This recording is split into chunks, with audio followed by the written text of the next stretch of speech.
What's going on, everyone? Sandy Eversole here with the Banjo podcast. We've got a very special guest today, Mr. Kevin Dollar. How you doing, Kevin? I'm great, yeah. Kevin is an amazing guitar player, plays all kinds of different styles, and I'm super excited to jump into this conversation, hear more about his music, and play some tunes. Yeah. You ready for it? Absolutely. So I love to jump in really deep at the beginning and just ask you, what are some of the biggest gifts that music has brought into your life? Oh man, I'll say, I'm as an older adult, like as I've grown older, I've realized I'm an anxious person, and I don't have to rely on anything except music to help me with that. So I sleep better at night because I play music, and if I'm having one of those anxious days, I go play music, and then I'm like, hey. So yeah, for me, it's like that's the biggest gift. Is just being able to live a normal life. And not worry about too much. Yeah. Just play music and enjoy it and realize that the things that bother me in the world are probably not that important. Right. And that art and music is like the big deal. Yeah. It's really cool because it provides sort of like a connection always to the infinite in a way. So like whatever noise is going on all around you, when you're playing music, you're totally present. Yes, it was for me. It was the breakthrough into meditation. Like I didn't know. I've always told my wife, 30 years we've been married, and I'm like, I don't know how to meditate. I don't know. I try. I just sit there and I think about things. And one day it hit me. I'm meditating when I play. I lose everything. My brain goes elsewhere. And she was the one who pointed out, that's your connection. Yeah. Yeah, that's it. a meditation. Yeah, and it's the only way I can get there still. I don't know how to find that without a guitar in my hands. But sometimes it has now morphed into I can sit with a guitar and instead of playing, I can do that. Yeah. But it's just sort of like I don't want to say crutch. It's like your comfort blanket. Yeah.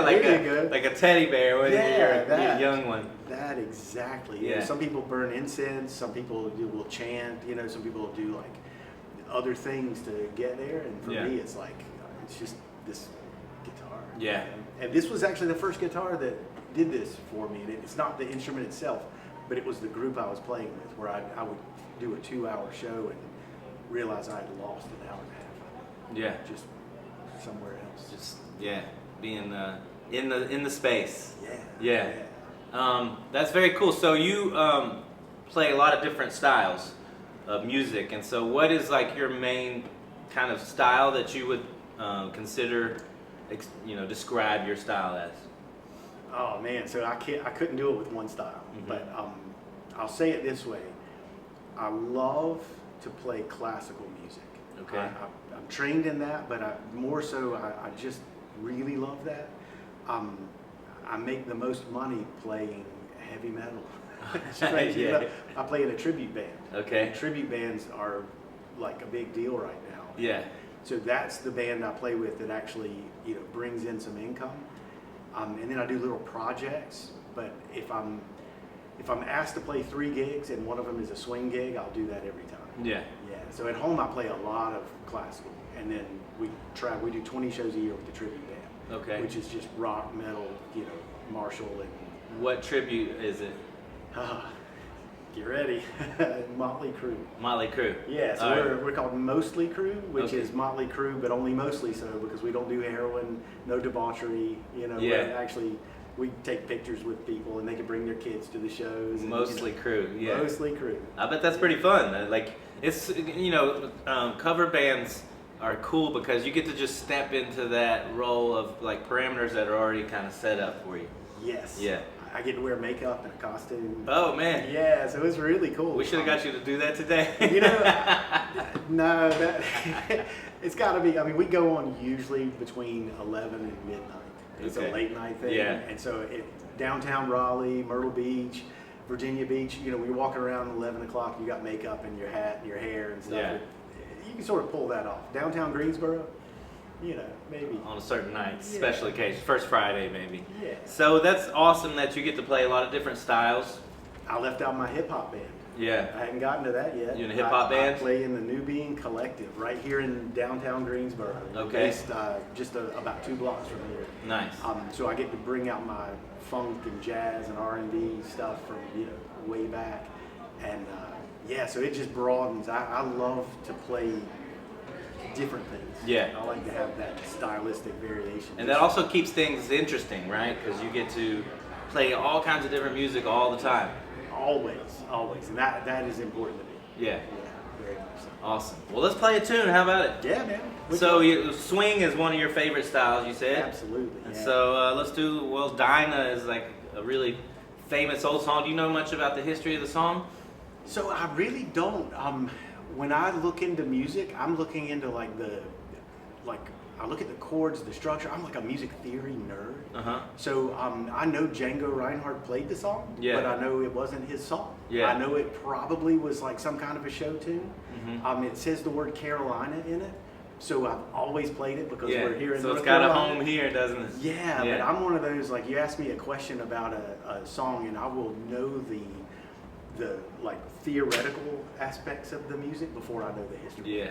Okay. Yeah, for Cool. sure. Well, let's do it. Here's one called Dinah. Yeah. Kick All it right. off there. All right.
go. Great playing, man. It sounds so good. Cool. So that's a lot of like Django kind of style, swing, gypsy jazz guitar. Yeah. So when did you start getting into that? It's like 2005. I get bored, about every 4 or 5 years I'll add a style. Mm-hmm. And I was in the middle of like a short little 4 or 5 year stint over at Elon teaching. And I just was like, I'm looking for something new. And this student comes in and he brings me a John Jorgensen CD called Franco-American Swing. And I was like, this guy's just playing an acoustic guitar. That's it, just an acoustic guitar. But it was like the same feeling you get when you hear somebody like Tony Rice. Yeah. But he was playing like swing music. Yeah. And it was like Louis Armstrong, except these different songs, and then these French things kept popping up, these little waltzes. And it's like musette music where they would have like accordion and that kind of thing. Uh-huh. And I just fell in love with the music. And I still, my wife will tell this story when we're like hanging out at parties or something. I had a CD player, and the only place I could get away from like, disturbing people was to go lock myself in a bathroom. I had a CD player in the bathroom. Yeah. And I went in there and I learned like the entire CD over the course of a week. Just like going in there and like I'd sit there for like an hour and I would just like play it over and over and Nice. learn the stuff. Yeah. And after that it was like, okay, I gotta have a guitar. And then it was, okay, I gotta have a band. And then so one thing leads to another down that road. Yeah, actually your brother was in one of the incarnations. Yeah, playing some swing fiddle. Yeah, we've always been big Django Reinhardt fans and Stefan Grappelli, and we got turned on to that. I was pretty young when I was really into that. So it's just it's like a style of music, Django, like his records. I bought some of his LPs, and it's just something that doesn't get old. I don't feel like I could listen to hours of it and not get tired of it. And it's even more than that. Like I agree with that, but it's timeless in the sense like, you can put it on the house and no matter who comes over, you're like, oh, I like this, even if they don't know it. Yeah. But you do that again in 20 years, or if you did it 20 years ago, yeah, it's still good stuff. It's magic. Yeah. It had to grow on me though, because a friend of mine, Matt Hembry, gave me a Django CD once back in like maybe the late 90s. And I was like, it's too many notes. It's too much. I don't know. I don't understand it. And I never really gave it a chance. And then that Jorgensen CD hit me. And then I immediately was like, wait, this is just Django, but new. And I went back. And that's when I was like, Django is like the father of it all. Yeah, I can imagine it can be, I also play some guitar, so I know that it's intimidating to hear that and think, because when you're a musician, you're thinking about, when you're listening to music, you're thinking about how to play it. Yes. When a lot of times other people are just listening to enjoy the music. And as a listener of enjoying music, that kind of music is just like, it's like water flowing over your brain. But as a musician, you're like trying to break it apart and see what's going on, and it's just like a black box mystery. Yeah. Sort of like Earl Scruggs' banjo playing. When you started playing banjo, you hear all those notes. It's like, what is going on there? How do I ever break that apart? So, very cool. Well, let's talk a little bit about how you first got started in music. Like, go all the way back. What got you going in music? So it's a long story. I can make it really short. So, for some reason, like as a child, I could just walk up to a piano, and I wasn't good. I mean, you'd hear me and go, maybe you should get him lessons. I was terrible.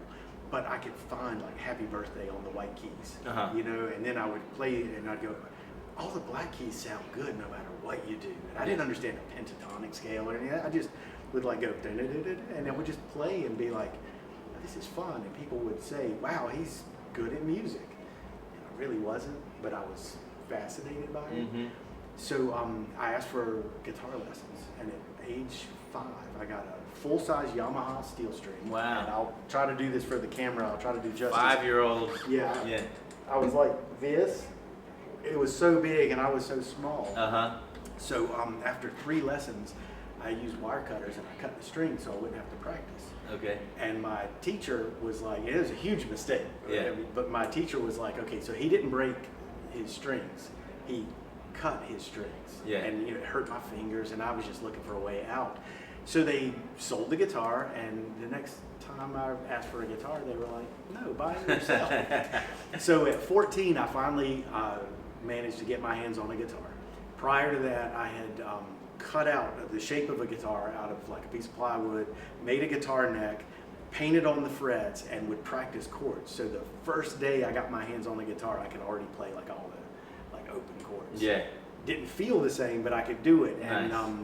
And then between like age 14 and 16, I just learned every rock song I could get my hands on. Mm-hmm. And so at age 17, I graduated from high school and I moved to Sanford, North Carolina, actually. And I knew all the like metal songs that people were into back then. This would have been like 86, 87. Yeah, the heyday of metal. Yeah, and in 87, I remember being in a music store and showing people how to play Metallica songs off the first 2 albums. And I could play all that stuff, but the music store owner was not happy. I was blocking up his aisles and I was making too much noise. And he was like a piano salesman. Oh, yeah. Mainly.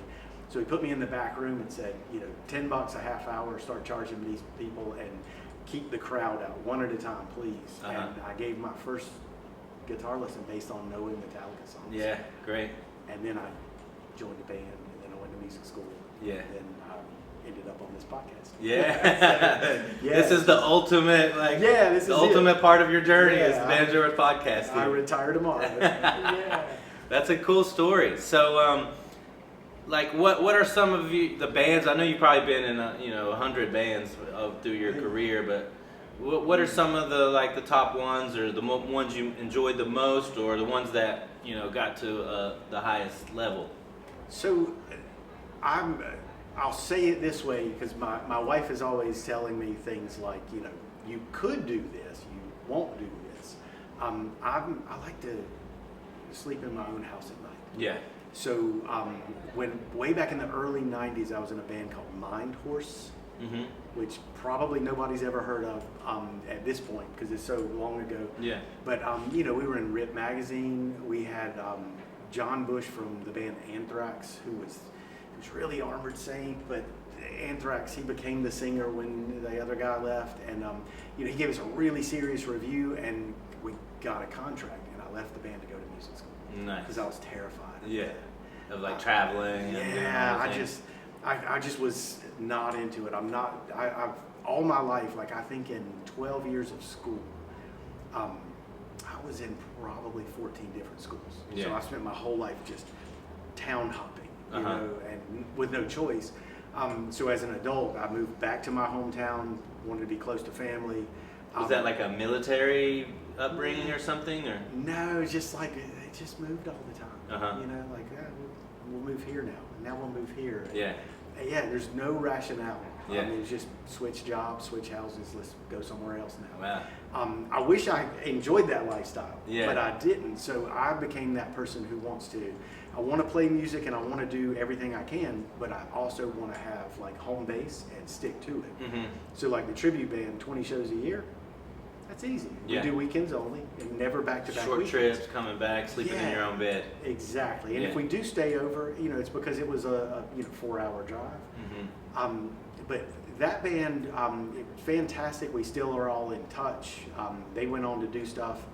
And then once I got here to Greensboro, I did join a band. There was a guy named Jim Boynton. He and I are in a current project together called The Bell in the Coffin.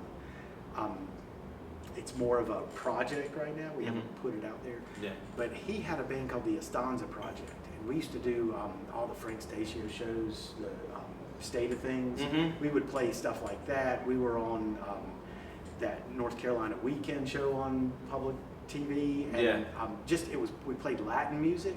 Cool. And we had so much fun. And to me, that was a highlight experience. Yeah. And he's also very in the corporate world of music, and so after a while his job took him to Louisiana, and he's actually back in North Carolina. So what does he play? So he's a guitarist first and foremost, but he can play any style. But he's really like a music guru. Yeah, I'll say it that way. encyclopedia thing. I call him my Forrest Gump friend. Like he'll say things to you like, when I was hanging out with Steve Vai, and you're like, how do you hang out with Steve Vai? And he'll go, well, we do an amp for him, and then he'll send me a picture of him and Steve, and I'm like, hey, wow, that's really Steve Vai. And like this guy is he's all over the world, and nice. So he just knew how to put the band in the right places. Yeah. And so that was a really great experience. That's very important. Like, because I think that's a point that I want to kind of, because I try to give as much value to musicians and stuff that are listening to this, like, and because art and business kind of are connected at the hip, because like without the business aspect, then your art, you have to fund your life in one way or another. So if you're like doing some other job, like waiting tables or to do your art, you still have to do those things, right? But if you can also learn business, then you can do your art in a different way, or connect with a business person that already does that, and that's a good strategy. So what have you found as far as like doing your art and connecting it with business to elevate it? Wow, this is huge. So for 20 years I worked, 18 years, I'll be really clear. I worked for an institution, and fantastic. I mean, right here in Greensboro, the Music Academy of North Carolina, and I've worked at Elon for a while too.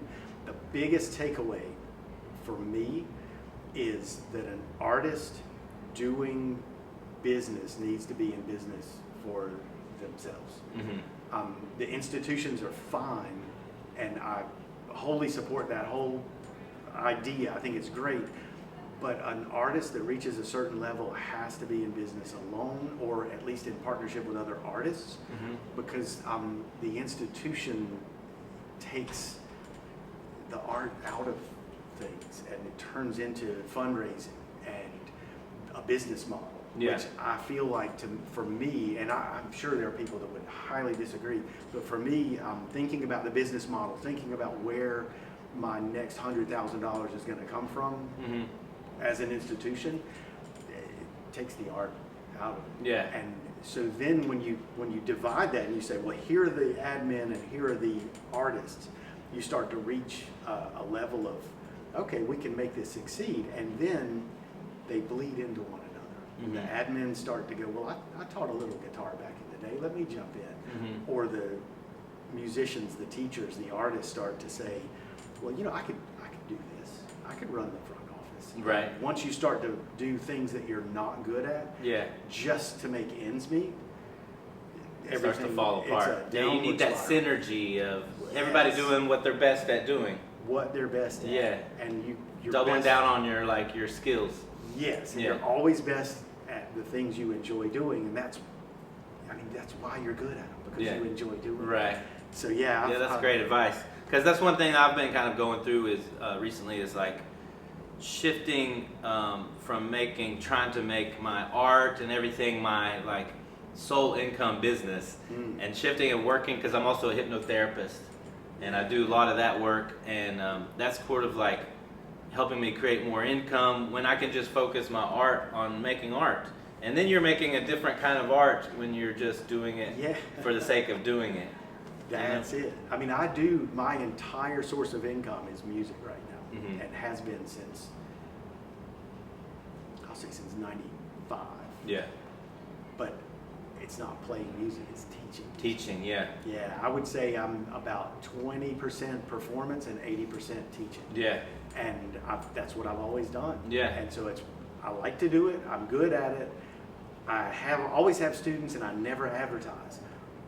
But when I want to go play more, I can't, because I can't leave my students. It's a balance that you find. Yeah, I have to do it, which sort of works since I like to be at home. Yeah, well, you get to do a lot of music and stay around and enjoy your family. So, let's play another tune. What do you say? How about a little minor swing? Oh, okay. Do a little Django style. Yeah, that sounds good. A minor? Yeah. Okay. Let's do it. All right. Do it. Just do a little intro. Yeah, do that intro there. Yeah. Love it.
Yeah.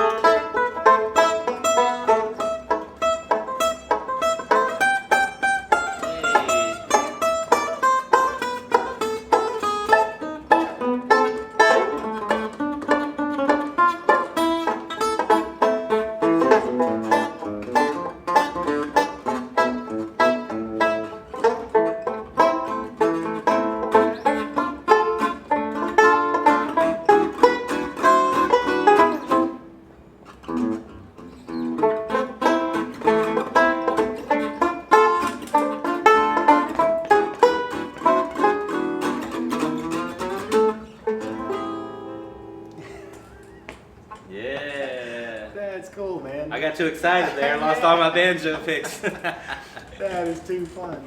So I love when that happens live and you still can pull it off. It means so much to me to not stop a song. Yeah. It's just, I think that's a big deal. So Yeah. I love when that happens and you still make everything. Yeah, that's sort of like the philosophy of music in a way, is that the music must continue. Whatever you can do, yes. I'm all about that. And it also carries into recording. I feel like when you're recording, and I learned this from my teacher J.B. Prince too, that some of the greats, you try to go in and the first recording, you try to get the best you can. Yeah. And because there's two kind of sides to that. It's you lose a little something every time you do the same song because you don't have 100% of your creative energy into it. Yeah, but then the other side of it is it gets a little bit tighter rhythmically and stuff like that. So you're just finding that balance. But that's interesting that the music is there, it's moving, and you're just kind of jumping on the train. And if you fall off the train, you jump back on. Well, and I think that's cool for recording, especially because I have had the greatest take in the world, except that place in the middle. And if I had stopped, I wouldn't have finished it. And then I went back and said, is it worth fixing that mistake? Or can I live with that mistake? Yeah. And there have been times when I've decided I've said one take, one pass, no exceptions, and so I had to do it again. But I secretly kept that first take, and I still listen to it because I'm like, nice. I can't do that again. Sometimes things come out and they're not yours. Yeah. So I get that. Well, so you've taught a lot of students and you've learned a lot on your own and played in so many bands. For a musician out there trying to become better and grow their career and stuff, what are some of the things that you've seen as far as students go that make them better musicians? What are some of the characteristics that a musician out there can take that will make them a better musician? Yeah, so I'll answer that, but I didn't do this myself. I can't say I don't want to be hypocritical, so I want to say I never did this until recently, the last 5 years. But I would say surround yourself with people that are always better than you. Be the worst person in the room. If you can be the worst person in the room, you will be lifted up the quickest. Yeah. And I wish I had realized that as a younger musician. But I would always take the easy way out. I can play what they're going to ask me to do, so I'm going to go with them. Yeah. And no offense to any band I've ever played with, because most of them are my dear friends, and I love them all. So it's not like they were bad bands by any means. I'm not saying that. I just never if, for example, Metallica comes to town and auditions guitar players. As a 20-year-old, I would have said, not interested. No chance at that. Whereas a person now, the musician I am today, I would audition knowing I'm going to fail just because I want to do it. Yeah, well, it's because it challenges you, it pushes you to get better, and stretches your horizons and your comfort zone. Yes, and it's so important to reach up. Yeah. Always reach up. Yeah. And when I play with the New Being Collective, sometimes they'll just say, Kev, take it. And I'll go, oh, I've never played this song before, and you're asking me to take a solo in front of this crowd out at the park or whatever. And I do it every time because you don't say no, you just reach for it, because they're all fantastic musicians. Awesome. Every single person in the band has just a level, that's up there. Cool. And so I think that's important. Be in a room full of people that you can learn from. Yeah, as long as they don't kick you out for being the worst musician. Yes. You do have to be, you got to stay within a certain, place. What about being like a good bandmate or like someone good to work with? Because I've noticed throughout music, because you spend so much time with other musicians in the band that you really have to be someone that's easy to get along with and is prepared and things like that. So what makes a great bandmate, or how can someone take some of these skills to join better bands? That's something I've worked on very diligently for the last year or two. Working with some other people that are newer at this. It's easy to say check your ego at the door. It's so easy to say that. It's really hard to do. Yeah. Because our ego drives everything about us. And musicians are notorious for being, large in that way. Mm-hmm. So, just recently I had a thing where a bandmate was very distracted and on the phone. And rather than let it get to a point of frustration, I was able to say, look, obviously there's something bothering you. Obviously you need a little time. Can I help you? If I can't help you, go take 5. Mm-hmm. And figure it out, and then put the phone down, and let's really get back in the game here. Yeah. And then 15 minutes later, we weren't angry, upset, or mad. We talked, and it worked itself out. Mm-hmm. That's the thing, is patience, understanding, and realizing everybody in the room is human too. And we all have the same problems. We all have the same distractions and stress. And if you don't let your ego step in, and you just say, okay, what if it was me? Mm-hmm. Those kinds of relationships can last forever. Yeah. And I think building that is important. And then you'll get the same respect when you're in that boat. Yeah. So. That's also a tactful thing to actually address something like that, because there could be like a musician on their phone throughout the whole gig, and everybody kind of sees it but doesn't say anything, and then it kind of just bubbles under the surface. So to respectfully, like you did, to kind of say like, what can we do to help? Is there something going on? Let's get back in and connect. I think that is the key, because that will, it's like an open wound, mm-hmm. and that festers. You cannot have that going on in your life and still be an artist. Yeah. And when I felt my soul just draining, I was like, okay, stop. Yeah. Let's fix it. Yeah. And then we fixed it, and then we went on and had a great time. And that person has reached out to me 3 times since that moment to say thanks so much for understanding, thanks for being on my side, thanks for and so it made a difference in somebody's life, and they're still in the band, and they're still enjoying, and I'm still enjoying that music. Yeah, so, very cool. Those are great tips. Let's play another tune. How about a little Blue Skies? It's a beautiful blue sky day here in North Carolina. So this is one I think is an Irving Berlin song, isn't it? I think so. Yeah. That's an old jazz tune. I've heard a lot of acoustic players do it. Did Django do this one too? I'm pretty sure there's a version out there. Yeah, he's done about every old jazz song. He did, yeah. If Louis Armstrong did it, Django would have done it. Yeah. He called him his brother that he never met. Right, so I'm sure he did. I first heard the song, it was Willie Nelson, because I wasn't a jazz fan until I was a lot further into music. Right. And I heard Willie do it, and I was like, it's cool. I think that was my first taste of it as well, like Willie's. I used to listen to that a lot. I learned it from that record. Same. Somewhere Over the Rainbow, I think, is that record. For me, it was his Stardust album. Stardust, okay, it's on that one. Because he did all standards. Yeah. And Willie is the master of, his guitar solo is the main melody. The melody, yeah. And I just... With that country, that western sound on that guitar, it's so cool. Yeah, I learned so much listening to that. Yeah. That's one thing my dad used to do. He would listen to Willie Nelson. Mm-hmm. And so I was always into that. And I went to see him, anytime he was within driving distance, I'd go to see him. Awesome.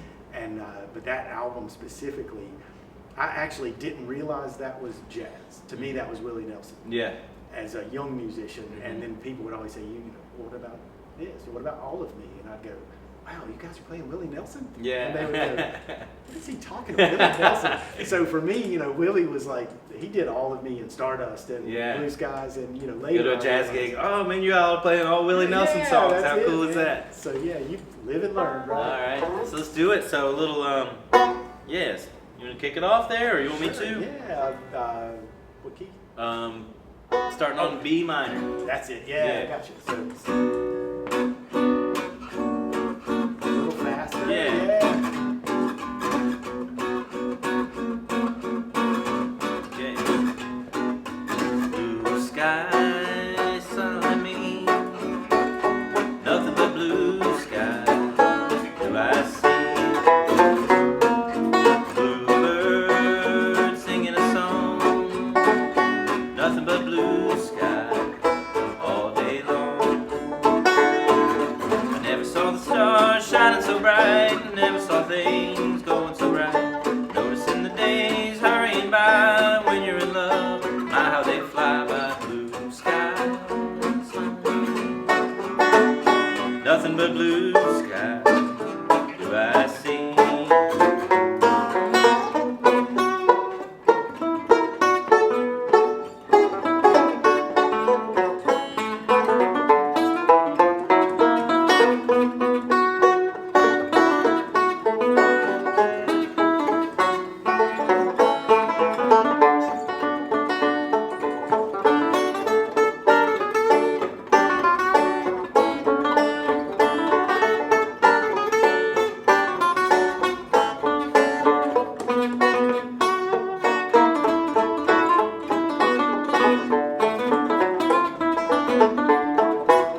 skies. People always forget, most of these greats have lyrics, Yeah. And you'll hear so many bands play and nobody sings the stuff. Right, yeah. So I love that. And they have cool lyrics too. Yeah, It's like, yeah. well, that's one of the reasons I got that one from Willie Nelson. That's why I know that. Yeah, well, yeah, definitely. That's cool. Well, cool. Well, we'll just got a couple more questions here, and we'll wrap it up. But like at the end, I like to go on the spiritual side of things. Yeah, okay. So just what are some like you talked about earlier how it connects you with meditation and space. What are some of the more spiritual aspects of music that you've been able to tune into from living a life of music? So it's kind of, they're all tied together in this strange way, but like your physical presence in the world has to be addressed, because this is basically, music is repetitive stress injury every day. Like we sit like this. So I'm really heavily into yoga. Yeah. And asana, like yoga asana, the physical part of yoga.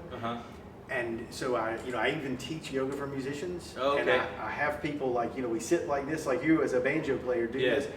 I have people just reverse the position and feel it. You feel the muscles stretch differently. And so if you start to do this, your body then says, oh wait, okay, so I'm not locked into this position. And then when your body starts to like feel like you're respecting it and you're paying attention to it, your music gets a little better and your physical self opens up. And then that took me down the path to the other parts of yoga. So I'm really heavily into that. Wow. So, Yeah, that's awesome.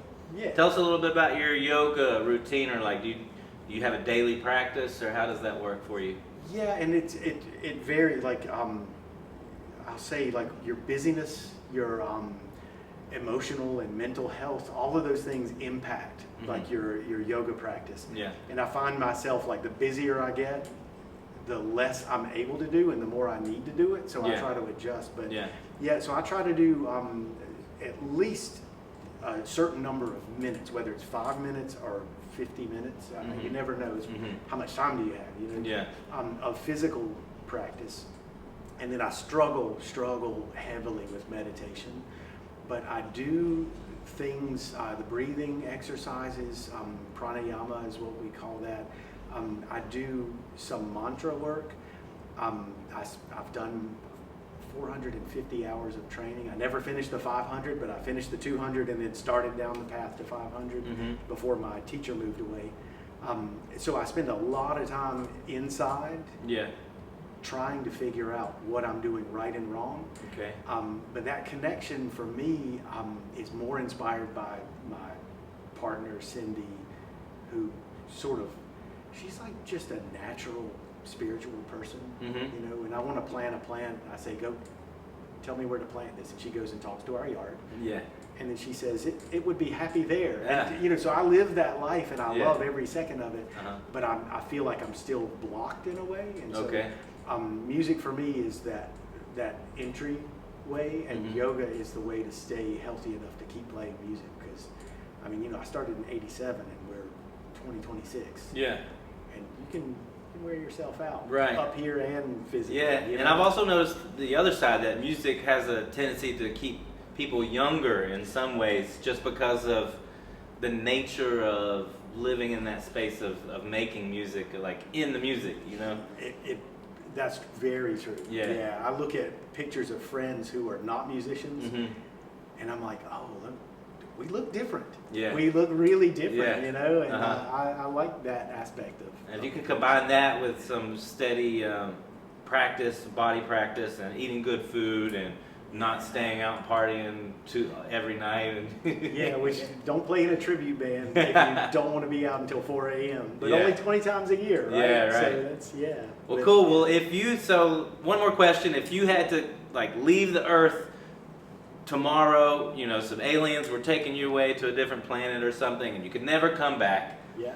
What advice would you leave for humanity, on this planet of living the way you've lived and the things you've learned across time? You had to leave a piece of advice for humanity. What would you say? No fear. Yeah, yoga taught me that we're all gonna die, we're all the same, and we're all made of the same things, that's not the end. And so when you lose the fear of anything, it becomes achievable. And losing the fear of death, it's the most freeing aspect of life, is to not be afraid. And so like you said that about what if they came to take me away tomorrow, I would be, oh cool, like new adventure. I'd miss, certain people. Yeah. But I'm not too worried about it because we'll figure it out. Yeah. It's get rid of the fear. Don't live in fear. Yeah. And if somebody else is afraid, try to make them unafraid. Just help. Yeah. Help everybody. And there's a lot of bad. And there's a lot of good too. Yeah. And just don't be afraid of anything. That's beautiful advice, because fear is such a controlling force, and once you break out of that, you become free, as you said. It's one of the most freeing things you can do. And I'm by no means free of it. Yeah. It's a daily thing. Yeah. Awesome. Well, we've loved having you on the podcast. Thanks for stopping by. It's been a great conversation and beautiful music. Really enjoyed it. So awesome. Where can people find you if they want to find out more about your music? KevinDollar.com. And I teach downtown, and another place I've got a home studio in Greensboro that I teach at. Yeah. But KevinDollar.com will get you to me. Just see the website, reach out. It's really simple. There's no marketing or anything. You just see a couple of pictures and there's an email address. Cool. Keep it really simple. Yeah, we'll link it down below. And thanks a lot for coming by, man. Yeah, man. Really enjoyed it. Thank you for having me. See you soon. All right, great. All right, that's it. Yeah, that was easy. Yeah, that was fun. No problem. Yeah, thank you, man.